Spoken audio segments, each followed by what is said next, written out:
제가 단도직입적으로 민주당 하자는 거예요, 말자는 거예요.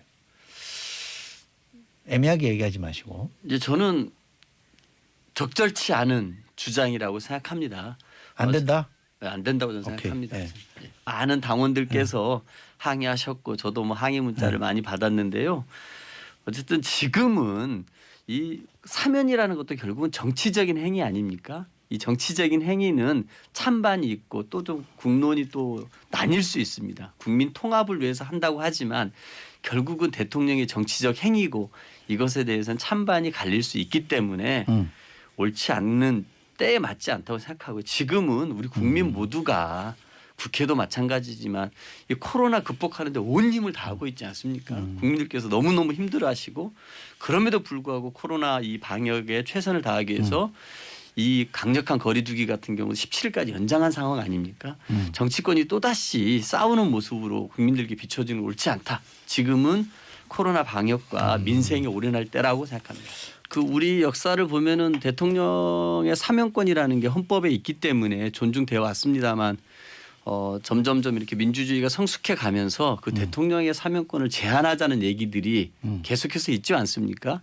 아마 17년도 대선 때 우리 홍준표 대통령 후보도 사면권을 제한하자는 얘기가 있었습니다. 왜냐하면 이게 어쨌든 상권 분립 사회에서 좀 맞지 않는 면이 있는 것 같고 이 사면권이라는 게 군주제 시대에 나왔던 왕이 은사권이라 그러지 않습니까? 뭐 은혜를 베푸는 형태로 출발이 됐던 것인데 지금 과연 맞는 것이냐 이런 얘기들이 많이 있습니다. 보면은 이 사면권이 남용됨으로써 우리 국민들이 허탈했던 적이 있었는데요.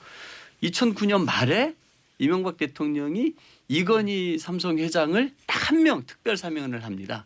그때 명분이 뭐냐면 평창 동계올림픽에서 역할을 좀 해달라 유치를 위해서 이런 거였는데 대부분의 이 특별 사면 대통령 행사는 특별 사면이라는 것이 재벌 총수들과 어떤 힘 있는 정치인들에게 특별 사면이 행해짐으로써 정말 열심히 살고 있는 국민들에게는 굉장히 위화감과 허탈감을 줬던 박탈감을 줬던 게 사실입니다. 그리고 좀 점점점 이렇게 사면권에 대한 제한 얘기가 나오고 있기 때문에 저는 이 사면이라는 것은 굉장히 제한적이고 쉽게 꺼낼 수 있는 얘기도 아니지 않느냐. 이 불행한 좀 전직 대통령의 역사에 좀 종지부를 찍자 이런 얘기를 하면서 사면을 주장하시는 분들도 있습니다. 근데 저는 이 불행한 대통령의 역사라는 것은 대통령이 국민이 권력을 줬을 때 그 권력을 헌법에 맞게 법률에 위반됨 없이 행사했어야 됨에도 불구하고 그러지 못했던 불행한 대통령이 있었던 것이거든요. 네.